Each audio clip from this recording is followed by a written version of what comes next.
വളരെയധികം ഡിസ്കസ് ചെയ്യപ്പെടുന്ന ഒരു ടോപ്പിക്കാണ് നാർസിസം എന്നുള്ളതുകൊണ്ടാണ് വീണ്ടും നാർസിസത്തിൻ്റെ വേറൊരു മേഖലയെക്കുറിച്ച് ഒരു വീഡിയോ എടുക്കുന്നത്.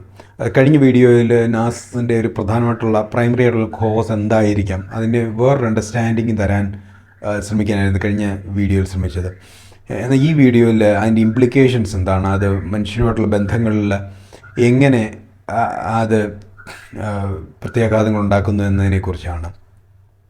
അപ്പം കഴിഞ്ഞ വീഡിയോയിൽ പറഞ്ഞ പോലെ ഇവർക്ക് ഒരു സ്വത്വബോധം ഇല്ലാത്തതുകൊണ്ട് തന്നെ ചില കാര്യങ്ങളിൽ അവർക്ക് ഡിറ്റർമൈൻഡ് ആയിട്ടോ അല്ലെങ്കിൽ വളരെ കൺസിസ്റ്റൻ്റ് ആയിട്ട് നിൽക്കാനുള്ള ഒരു ബുദ്ധിമുട്ടുണ്ട്. സ്വത്വബോധം ഉണ്ടാകണമെങ്കിൽ അങ്ങനെ ഒരു തേർഡ് എൻറ്റിറ്റി അല്ലെങ്കിൽ ഒരു കോൺഷ്യസ്നെസ്സിനുള്ള ഒരു പ്രൊജക്ഷൻ ഉണ്ടായാലെങ്കിൽ അവർക്കൊരു ഫേമായിട്ടുള്ളൊരു സ്വത്വം ഉണ്ടാകത്തുള്ളൂ. അതില്ലാത്തതുകൊണ്ട് തന്നെ ടൈം ടു ടൈം അവർ ചേഞ്ച് ചെയ്തുകൊണ്ടിരിക്കും. ഇതാണ് റിലേഷൻഷിപ്പിലും പല കാര്യങ്ങളിലും അല്ലെങ്കിൽ പല കോമൺ ഡിസിഷൻസ് എടുക്കുന്നതിലോ ഒക്കെയുള്ള ഒരു ബുദ്ധിമുട്ടുണ്ടാകുന്ന ഈ കാരണം കൊണ്ടാണ്. കാരണം അവർ അവരുടെ ഇമോഷൻസ് അനുസരിച്ച് ചേഞ്ച് ചെയ്തുകൊണ്ടിരിക്കും. അതുപോലെ തന്നെ അവർ ഡിപ്പെൻഡ് ചെയ്യുന്ന ഒരു ഫ്രെയിം ഓഫ് റെഫറൻസ് എന്നത് ബോഡി മൈൻഡ് റെഫറൻസ് ഫ്രെയിമിലാണ്. അതിൽ കാര്യങ്ങൾ കണ്ടു കഴിഞ്ഞാൽ മാത്രമേ അവർക്ക് കൈകാര്യം ചെയ്യാൻ സാധിക്കത്തുള്ളൂ. കാരണം തേർഡ് ഫ്രെയിം ഓഫ് റെഫറൻസിലേക്ക് അവർക്ക് പോകാൻ സാധിക്കാത്തതുകൊണ്ട് തന്നെ അവർ ഇൻട്രാക്ട് ചെയ്യുന്ന ആൾക്കാരും ഒക്കെ ഈ ഒരു ഫ്രെയിം ഓഫ് റെഫറൻസിൽ നിൽക്കുന്നവരെ ആയിരിക്കും അവർ സെലക്ട് ചെയ്യുന്നതും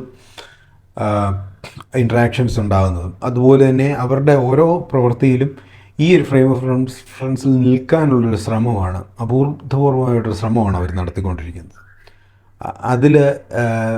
കാരണം അതിൽ മാത്രമേ അവർക്ക് നിലകൊള്ളാൻ സാധിക്കത്തുള്ളൂ. അവരുടെ ഒരു പ്രൈമറി ഫോം ഓഫ് ആക്ഷൻ എന്ന് പറയുന്നത് ഈ ഒരു റെഫറൻസ് ഫ്രെയിമിലാണ്. അപ്പോൾ അതുകൊണ്ട് തന്നെ അവരിതിൽ നിൽക്കാനാണ് അവർ ശ്രമിച്ചുകൊണ്ടിരിക്കുന്നത്. അപ്പം ഇവരിൽ തന്നെ ഒരു കൺസിസ്റ്റൻസി ഇല്ലാത്തതുകൊണ്ട് അവരെ എക്സ്പെക്റ്റ് ചെയ്യുന്നതെന്ന് പറഞ്ഞു കഴിഞ്ഞാൽ വേറൊരു വ്യക്തി, ഒരു സ്വത്വത്തിൽ ഉറച്ചൊരു വ്യക്തി അവരെ ഗൈഡ് ചെയ്യുക എന്നുള്ളതാണ്. അപ്പം അങ്ങനെ സ്വത്വത്തിൽ ഉറച്ച വ്യക്തിക്ക് അവരുടെ സെൽഫ് ഫോർമേഷനിൽ നിന്ന് അവരുടെ ഡെസിഷൻസിൽ നിന്ന് വളരെ ശക്തമായിട്ടുള്ള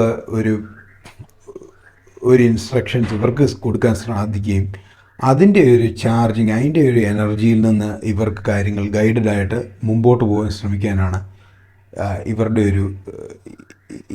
ഇവരാവശ്യപ്പെടുന്നത്. ബേസിക്കലി ആവശ്യപ്പെടുന്ന അവരെ ഗൈഡ് ചെയ്യാനുള്ളൊരു ആൾക്കാരെയാണ്, അവരെ ലീഡ് ചെയ്യാനുള്ളൊരു ആൾക്കാരെയാണ് അവർ ജീവിതത്തിൽ കണ്ടെത്താൻ ശ്രമിച്ചുകൊണ്ടിരിക്കുന്നത്. അപ്പോൾ അതിൻ്റെ കാരണമായിട്ടാണ് ഈവൻ ഇഫ് അവർ ബുള്ളി ചെയ്യുന്നു അല്ലെങ്കിൽ അവർ മറ്റുള്ളവരെ ട്രിവിലൈസ് ചെയ്യാനൊക്കെ ഉള്ള ശ്രമം നടത്തുന്നത് അവർ മറ്റ് വ്യക്തിയെ ശക്തിപ്പെടുത്താനുള്ളൊരു ശ്രമമാണ്. കാരണം അങ്ങനെ ഒരു ശക്തിപ്പെടുത്തലിൽ നിന്ന് മാത്രമേ ഇവർക്ക് സ്ട്രോങ് ഒരു ഗൈഡൻസ് ഉണ്ടാകത്തുള്ളൂ. ഇങ്ങനെ ഇപ്പോൾ കുറച്ച് ആൾക്കാർ ലീഡർഷിപ്പ് എടുക്കാനുണ്ടെങ്കിൽ അതിൽ മൂവ് ചെയ്യാനും അതിൽ കാര്യങ്ങൾ ചെയ്യാനുമുള്ള ഒരു ആൾക്കാർ ആവശ്യമുണ്ട്. അപ്പോൾ അതിലെ വർക്കിംഗ് ഗ്രൂപ്പാണ്, അവർ വർക്ക് ചെയ്യാനുള്ള തയ്യാറാണ്, അവരെ ലീഡ് ചെയ്യാനുള്ള ആൾക്കാരെയാണ് അവർ ശ്രമിച്ചുകൊണ്ടിരിക്കുന്നത്. അപ്പോൾ ഇവരുടെ ഓരോ ശ്രമവും എന്ന് പറയുന്നത് ഇവരിൽ നിന്ന് അബ്യൂസ് അനുഭവപ്പെടുന്ന ആൾക്കാരെ കണക്കാക്കേണ്ടത് they are actually looking for a strong person to guide them. അതുപോലെ തന്നെ ഇവരുടെ ചില ശ്രമങ്ങൾ മനസ്സിലാക്കുകയാണെങ്കിൽ ഇവർ മോക്ക് ചെയ്യുന്നത്, ട്രിവിലൈസ് ചെയ്യുന്നത്, ഡൗൺ പ്ലേ ചെയ്യുന്നത്, ഇതൊക്കെ എന്ന് പറയുന്ന അവരുടെ ഒരു വേൾഡിൽ ഫിസിക്കൽ ഫ്രെയിം വർക്കിൽ കാര്യങ്ങൾ നിൽക്കാനുള്ളൊരു ശ്രമമാണ്. അല്ലെ ഇതിൽ മാത്രമേ അവർക്ക് കാര്യങ്ങളെ മനസ്സിലാക്കാൻ പറ്റത്തുള്ളൂ. അപ്പോൾ ഒരു തേർഡ് ഫ്രെയിമിൽ നിൽക്കുന്ന ആളിൽ നിന്നും കാര്യങ്ങൾ മനസ്സിലാകണമെങ്കിൽ അവർക്ക് ഈ ഒരു ഫ്രെയിം വർക്കിലേക്ക് എത്തണം. അപ്പോൾ അതിനുള്ളൊരു ശ്രമമാണ് ഇങ്ങനെയുള്ള ഗെയിംസ് അവർ കളിക്കുന്നത് ഇതിനു വേണ്ടിയിട്ടാണ്.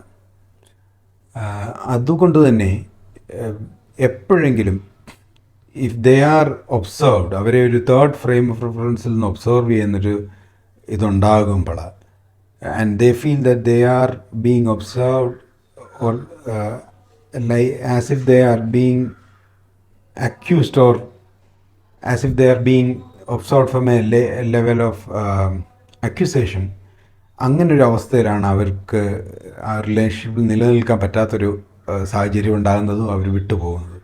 ഇത് കൂടുതലും ഒരു ഡിസ്പ്യൂട്ടിൻ്റെ ഒരു ഘട്ടത്തിലേക്ക് എത്തുമ്പോഴത്തേനും ഇതിലൊരു വ്യക്തി തിരിച്ചറിയും ഈ ഒരു വ്യക്തിയുടെ പ്രത്യേകത, ഈ ഒരു ഇൻകൺസിസ്റ്റൻസിയും ഒക്കെ തിരിച്ചറിയുകയും അവരിൽ നിന്ന് ഒരു ഒബ്സർവൻ്റ് ലെവലിലേക്ക് പോവുകയും ചെയ്യുന്നു. എന്നാൽ ഇത് ഇവരെ വളരെയധികം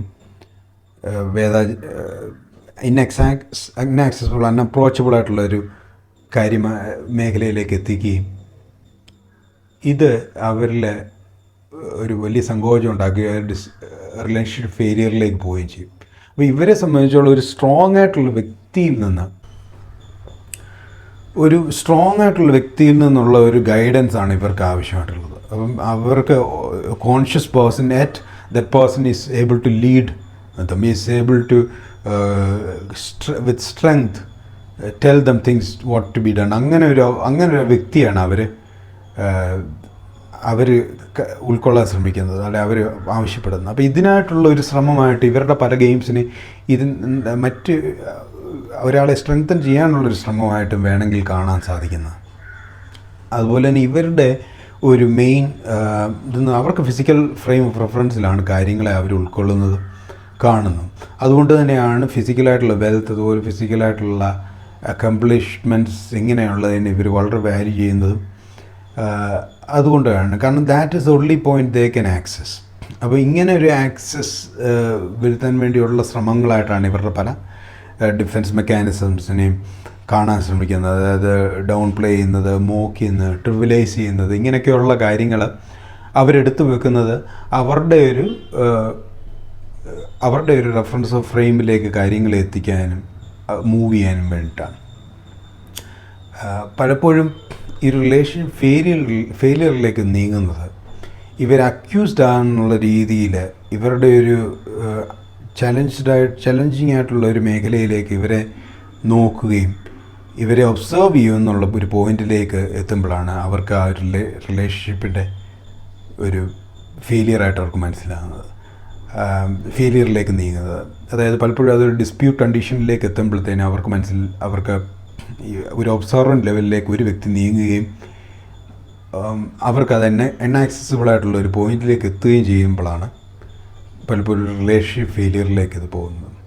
കാരണം അവർക്ക് ആ ഒരു തേർഡ് ലെവൽ അവർക്ക് ആക്സസിബിൾ അല്ല. സോ അവരെ സംബന്ധിച്ചോളം ഒരു പ്രൈമറി ബന്ധം ഉണ്ടാകണമെങ്കിൽ ഫിസിക്കൽ ലെവലിൽ തന്നെ കാര്യങ്ങൾ നിൽക്കണം. ഫിസിക്കൽ ലെവലിനപ്പുറത്തേക്ക് പോകുമ്പോഴത്തേനും അവർക്ക് അൺആക്സസിബിളാണ് അപ്പോൾ അതുകൊണ്ട് തന്നെ